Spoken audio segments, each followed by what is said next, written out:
Bismillahirrahmanirrahim. Assalamualaikum warahmatullahi wabarakatuh. Teman-teman semua, profesional muda, selamat pagi. Sudah ngopi atau belum?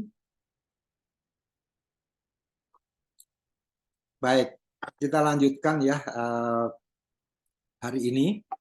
Pagi ini tepatnya saya mencoba melanjutkan dulu mengenai buku HBR 10 Must Reads on Change Management.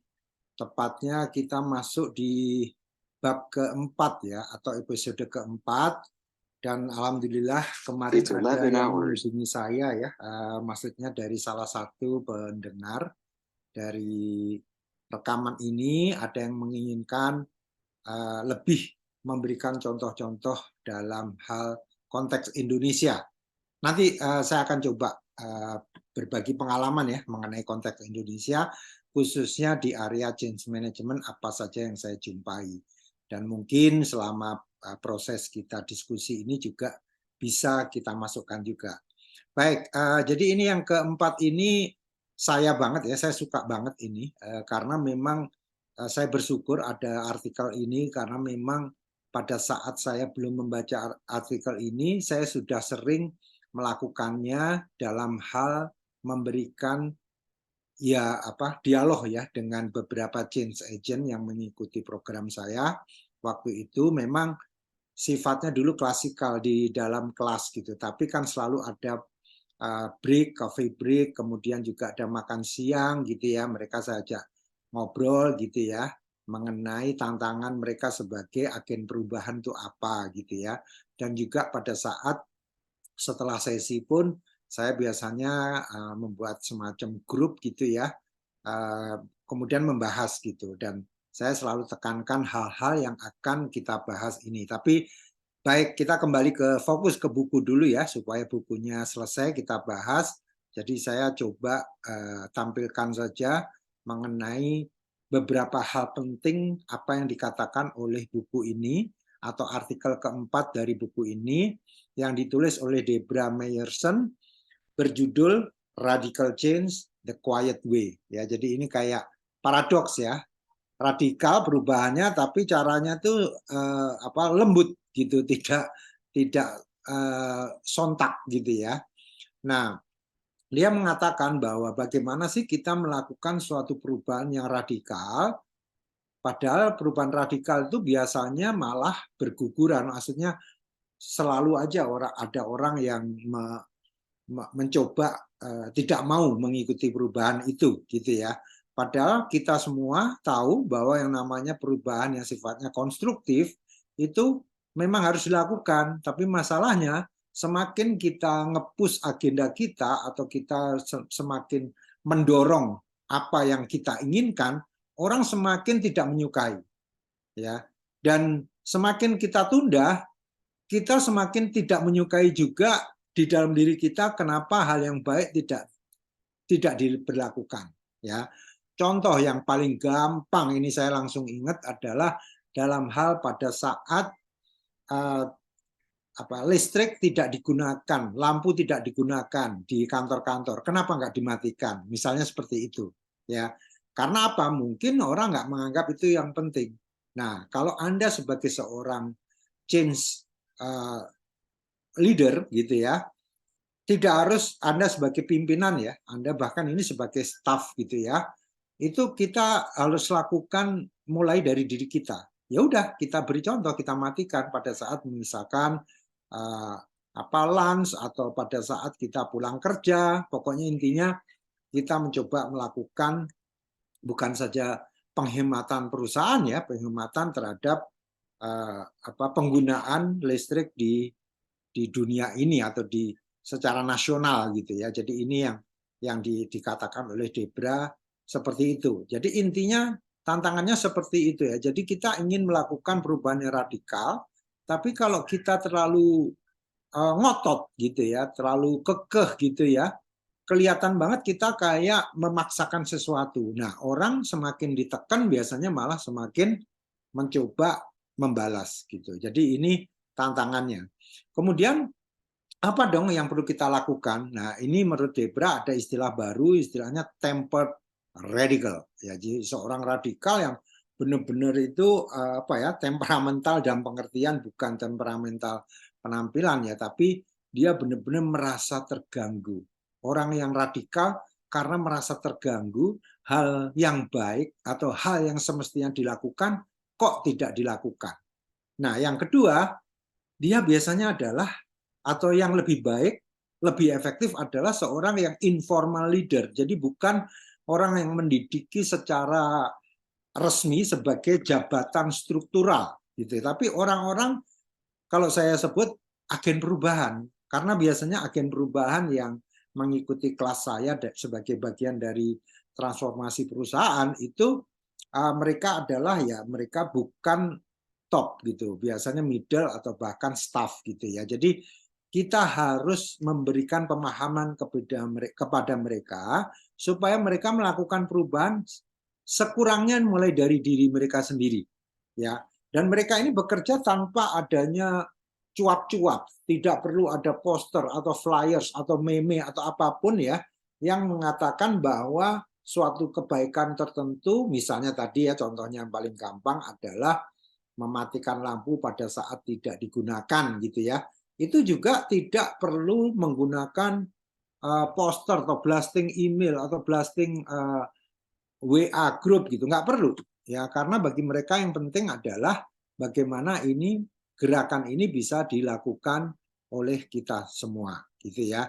Nah ini menarik di Debra ini mengatakan ini sepertinya ibarat air ya, jadi air yang terus menetes di bebatuan, akhirnya batu itu juga lubang juga gitu.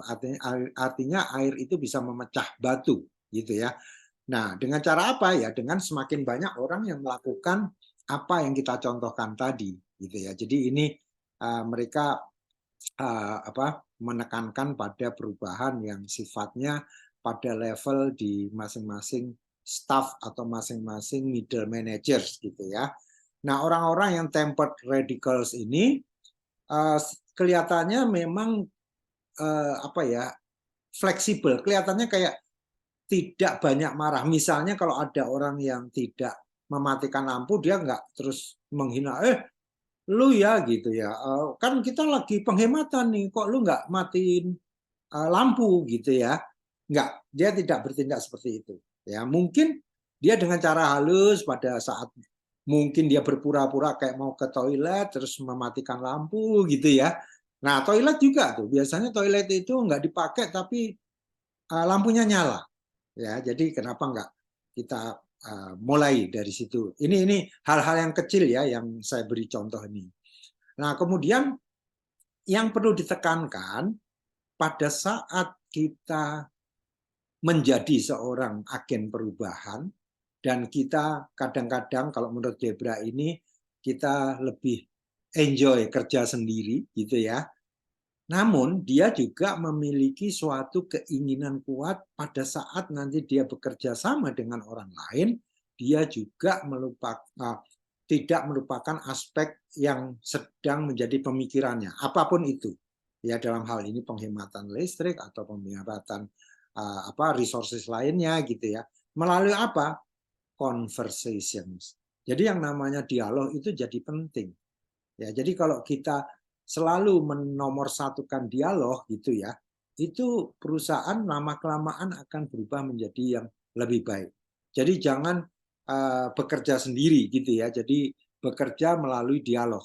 Ya, mungkin sambil ngopi-ngopi gitu ya.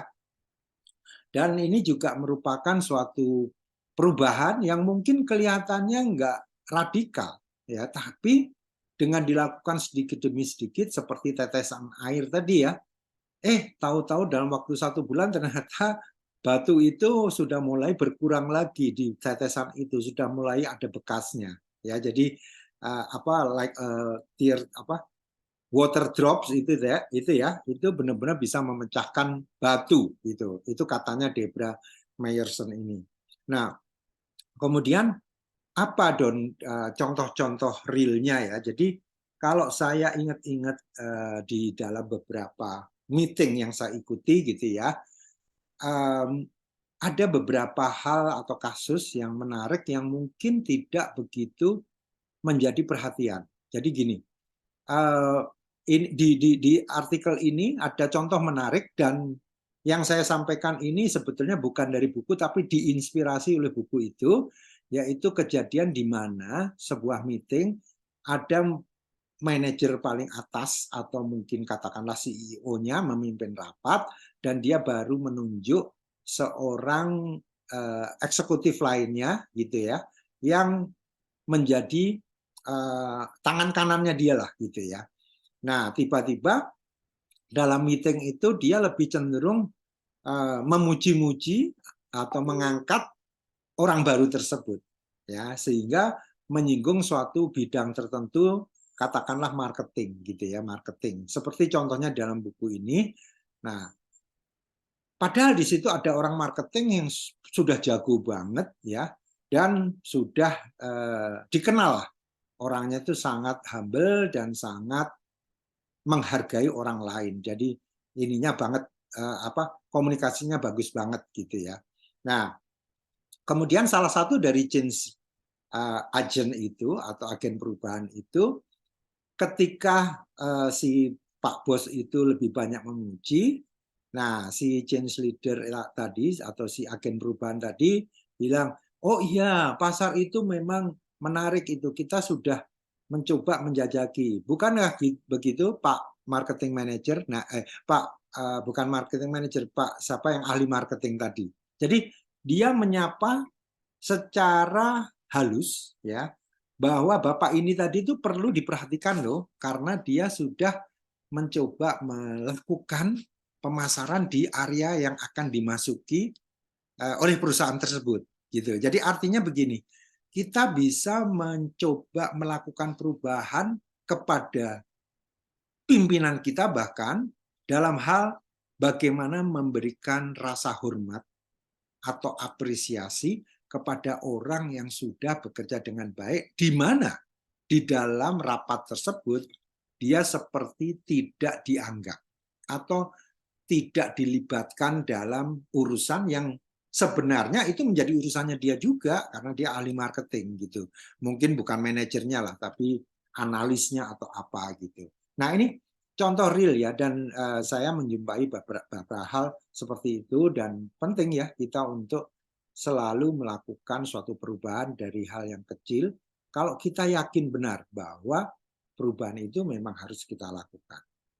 Demikian itu yang saya bisa sampaikan dari bab 4 dari buku Change Management, yang merupakan salah satu artikel di dalam HBR 10 Must Read on Change Management. Mudah-mudahan bermanfaat ya. Jadi radical change itu tidak harus di boosting dengan poster dengan sebagainya, tapi langsung kita lakukan. Semoga bermanfaat. Wassalamualaikum warahmatullahi wabarakatuh.